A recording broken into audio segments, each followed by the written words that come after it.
All right, welcome to Ogre's Kitchen. Today we're going to be doing a little bit of meal prep, getting ready for the week, getting some chicken done, as well as cook some food for the kiddos and the wife, so they're all hungry right now and going to get that ready. So step one is to get our sheet pans. Flip it around here.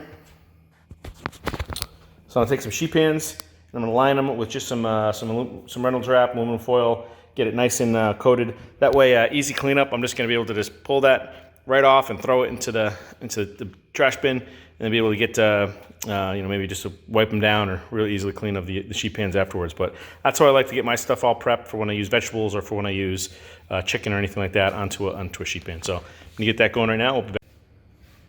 All right, back with you, and here are the things we're gonna be using for today's marinades. Kind of the pairing we're gonna do. This is just a Fisher Weiser's roasted chipotle sauce. You can use any brand you want, and the Weber's garlic jalapeno.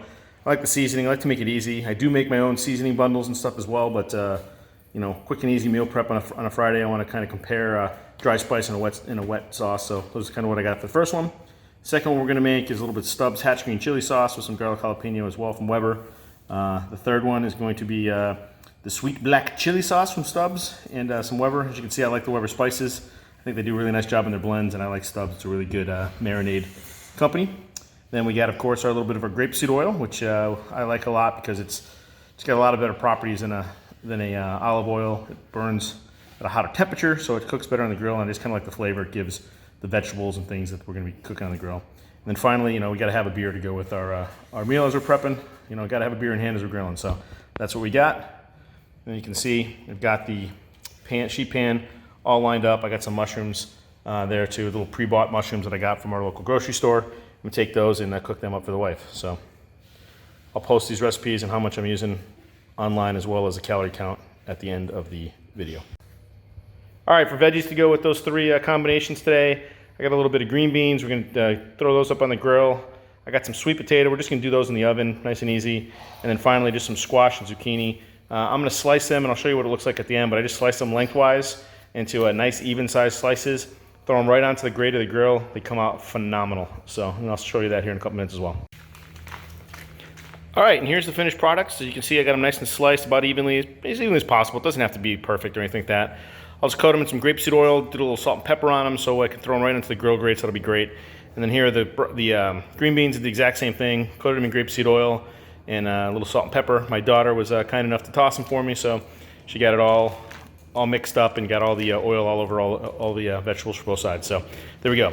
Now getting ready to get through the chicken. What I like to do is grab a gallon Ziploc bag. Grab the gallon Ziploc bag, go kind of inside out just the first top half of it. Just make it easy to get the chicken in. If I'm going to grill right away, I'll just use one bag. If I'm going to put it in the fridge for later, I'll double bag it. That way it doesn't leak in your fridge. So we get the chicken in there and we'll get the marinades in. All right, the only vegetable I am not doing on the grill today is the sweet potato. I just kind of give them a nice light little coat of grapeseed oil. Cut them in half, so it'll take about half as much long to cook.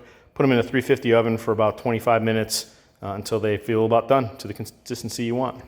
All right, so I've got my marinades in there. Put the dry mixture in first, wet mixture in second.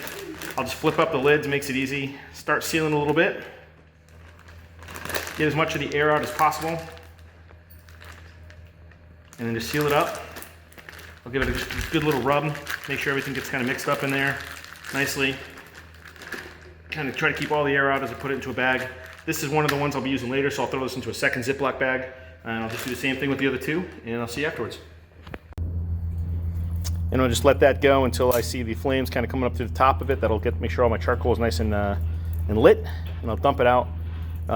Next time you'll see it, it'll be dumped out already, but basically what I'm going to do is I'm going to make two zones. I'm going to make a nice hot zone about the back half of the grill, since I'm doing a lot of vegetables and a lot of chicken. And the front half will be kind of free, where I can put meat to rest or put overdone pieces there, but yet still keep them kind of cooking a little bit and keep them nice and warm.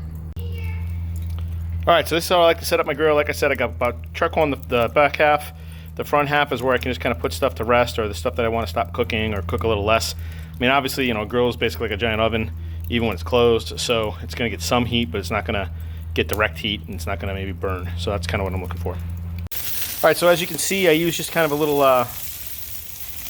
some kind of little grill tray to help me cook my vegetables on my grill. I'm basically going to do a little bit of sauteing, baking, all that kind of combination all together, but just gonna stir them around, close the lid for a couple minutes, stir them around again so that none of them get too burnt. My family does like them on the crispier side, so they'll be a little more overdone. Cook them to your desired temperature. Do realize there is grapeseed oil on here, so that you may get some flare-ups. Make sure you have a nice water bottle handy to handle the flare-ups. And as you can see, I just kind of dropped some. I do wish I had another edge to this one. It looks more of a little pot than just a tray, but you know, you work with what you got. All right, so the veggies are off the platter. Here's what I like when I do my squash and zucchini. My family just loves it. They think it tastes like, my girls think it tastes like marshmallow, so I just love the taste of it, but it's a little less firm. If you like yours a little firmer, just take it off the grill a little bit earlier, but that's what it's gonna look like. The green beans took off a couple minutes ago. They're already in the oven. I put an oven at 200 just to keep them nice and warm so that we can serve everything at the same time. That way you can kind of time everything together if you'd like. All right, so as you can see, I got all the chicken on the grill right now, letting each side go. Gonna give it about 10 minutes. You gotta close the lid. You know, the old saying, if it ain't cooking if you're looking. So make sure the lid's closed. Get that baking temperature going as well as that nice direct heat. But I got the bigger pieces in the back where the heat is. Got the smaller pieces kind of in the front where there's less heat. So kind of trying to get it all together. I've also got 3 different types of chicken on here. So I'm really careful to make sure that I got my green chili, my black pepper, and my raspberry chipotle all in the right spot so that when I go to serve them to my family, they don't go, hey, wait a minute, I got the wrong chicken. All right, we're back checking the chicken again. Smelling phenomenal. It's looking pretty good. I'm gonna let these 2 pieces here that we had earlier get just a little more char on them. Again, I like the char. They're feeling nice and done. The big guy in the back he's perfect. We'll pull him off into the front. He's perfect. We'll pull him off into, ooh, falling off the bone, perfect. He's pretty good, like we said before. He's good. He's still a little spongy, actually, even though he's a little guy, but we left him in the back, so I'm going to flip him over and put him there. He's pretty good as well. Oh, yeah, that's nice. Perfect as well. Juicy and delicious. He actually might be a little overdone. We'll see how he goes. All right, and there we go. We'll pull him off the grill here in a minute, and I'll show you the final product. All right, so here's the final result. We get our chipotle chicken there, chili one there, green hatch there, bunch of beautiful sweet potatoes. And the way to tell if these are done, you can see the fork marks in them because I thought they were done a little earlier than they were, but fork should slide in nice and easily. Wonderful, wonderful squash and zucchini. Tastes like marshmallows. And then these are the green beans I hadn't showed before, but as you can see, a nice little char on them. Stuck them all in that oven for 200 degrees for a little bit. Kept them nice and warm until everything was done. Everything's now done. I'll get to slicing up the chicken, serving the plates. Once I get my plate served, I'll show you what it looks like. All right, and here's the plate I prepared for myself. It looked kind of like in quarters, but it's really more like a third. I'm kind of in a protein loading mode right now because I'm trying to build a little bit of muscle. So I've got a little more protein than everything else. But I got about a third of my plate is protein, a little bit of sweet potato in there. I am going to put a little bit of cinnamon on there. You know, the common thing is a little maple syrup, a little cinnamon, maybe some cayenne pepper. I'm just going to go with the cinnamon though to try to keep the calories off.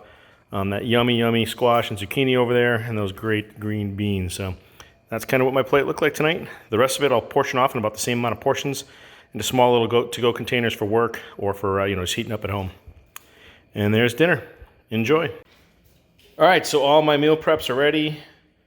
I kind of paired up the sweet black pepper marinade with the sweet potato and the zucchini and squash. Then when I got into the green chili, I decided to go with the green beans today. So as you can see there, as you can also see, it's a little bit of a different mix than what I had on my plate today.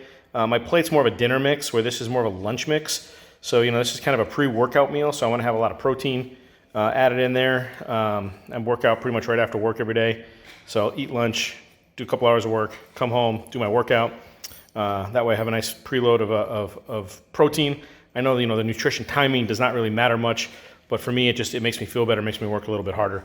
And that's really all that matters, is how it makes me feel. So there you go. We did 4 portions, well, 2 adult portions, 2 kid portions for dinner, as well as 6 meals in total for what you saw there. 1 Costco-sized bag of chicken, you know, 1 big bag of green beans, a couple of zucchini and squash, and 4 sweet potatoes.